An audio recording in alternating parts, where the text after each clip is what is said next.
Egyszer volt egy szegény ember, és annak egy fia.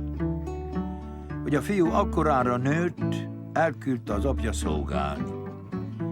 Ment a fiú, kereste a helyét magának, és akadt egy emberhez, aki őt megfogadta a juhok mellé. Másnap a gazdája neki a kezébe adott egy furuját, elküldte a juhokkal, hogy meglássa, jó lesz a juhásztornak. A fiú egész nap hosszat sem heveredett le, hanem a juhokat téringette, furujárt, és ment utánnik. Volt a juhok között egy aranyszőrű báránka, és ha ő furujárt, mindig táncolt. Azt ő úgy megszerette, hogy feltette magába, nem kér a gazdájától más bért, csak azt a báránt. Estére a juhokat hazahajtotta, a gazda várta a kapuba, s úgy meg volt elégülve, hogy a fiúval szegődtségre indult. A fiú az aranyszőrű báránt kérte, a gazda és a báránt erősen szerette, de mégis valami nagy nehezen csak odaígérte, mert látta, hogy jó cseléd. Eltőtt az esztendő, s a bárány övé lett. Hazaindult vélle, s amint menne, egy faluba elestéledik, bészáll egy gazdához, akinek egy leánya volt. Ez a leány úgy megszerette az aranyszőrű báránkát, hogy feltette magába, hogy ellopja.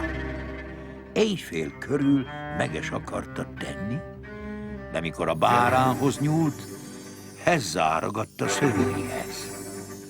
Reggel felkőtt a legény, hogy elinduljon, és hát a leány a báránkához van ragadva. Így kellett hát elindulni, és a bárán a szőrén vitte a leányt. Alig ért a szállásától a harmadik szomszédig, veszi a furuját, furjálni kezd, és arra a bárán táncnak ered. Táncol a bárán szőrén a leány. Egy asszony a kapu sarkánál kinéz, és lássa, hogy a leány táncol a bárán szőrén, kifut a sütőlapáttal, és megriassza a leány. Menj haza, ne ügyetlenkedj ittkün! De a leány csak táncol, hezzáüt a lapátnak, de ugyan megesett neki es, mert a lapát a leány farára ragadt, és a lapát végére a sütőasszony. Őt es a bárány elvívé, és elmenének a templomig. Táncol a bárán szőrén a leány farán a lapát végén a sütőasszony. A pap reggelre akkor jött a templomból, szidni kezd őket, hogy menjenek haza, ne űzzék az esziket, fogja a pálcáját, és jót itt a sütőasszony farára, de hogy elbámult, mikor lássa, hogy a pálca az asszony farához ragadt, és ő a pálca végéhez. Így terelgette őket a legény, jött arra egy katona, vezetett egy paripát, megfogta a papot csirtalanságból, mindjárt oda ragadt az es. Megint jött egy takács, egy csomó vászonnal rávágott a paripa farára, ennyi de szép paripa, azzal az es oda ragadt. Jött arra egy varga, hozott egy csomó kaptát, rávágott a takácsra, mit bámulik, komám uram, ezzel ő es hozzáragadt. A fiú a furjáját csak futta, táncolt a bárán szőrén a leány farán a lapát végén sütőasszony, asszony farán a pálca végén pap után a katona kezébe kantár száron paripa farán vászon végén takács hátán kapta végén a varga. Ezzel a szép komédiával ment a fiú addig, hogy egy városba érkezett, ahol mindenki gyászolt. A házakat, kastélyokat feketébe húzták, az asszonyok, az emberek fekete ruhába jártak. Ott a város végén bészállott egy öregasszonyhoz, megkérdezte attól, mi újság van a városban. Az öregasszony nagyszomorúan elbeszéli, hogy a király leánya erősen beteg, semmi urusság sem használ neki. Az urusok azt mondták, hogy ha annyira lehetne menni, hogy egyet kacagjon, mindjárt meggyavulna. A király eppeg ma hirdette ki, hogy aki a leányát megkacagtassa, annak adna a leányát, és a királyságot is véle megosztaná.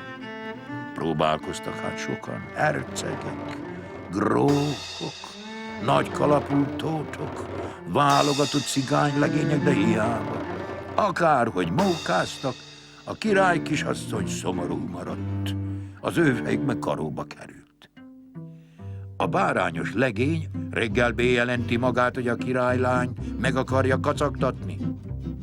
A legény a furuját megfuvincsa, táncolni kezd a bárány. Bárán szőrin a leány. Leány farán a lapát, lapát végén a sütőasszony, asszony farán a páca, páca végén a pap, pap után a katona, katona kezébe kantárszál, kantárszáron paripa, paripa farán vászon, vászon végén takács, takács hátán kapta, kapta végén a varga. Erre nagy hahotával elkacagja magát a király leány, és annak még a báránka is úgy megörült, hogy magáról mindent lerázott, és egyedül kezdett táncolni. Táncolt külön magára a leányes, a sütőasszonyes, a papes, a katonas, a lovaes, a takácses, még a vargaes. A király összeeskedte leányát a juhásztorral, a vargából meg a takácsból udvari mestereket csinált, a katonából hadvezér, a papból udvari papot csinált, az asszonyból udvari sütőnét, és a leányból a leánya mellé farajt.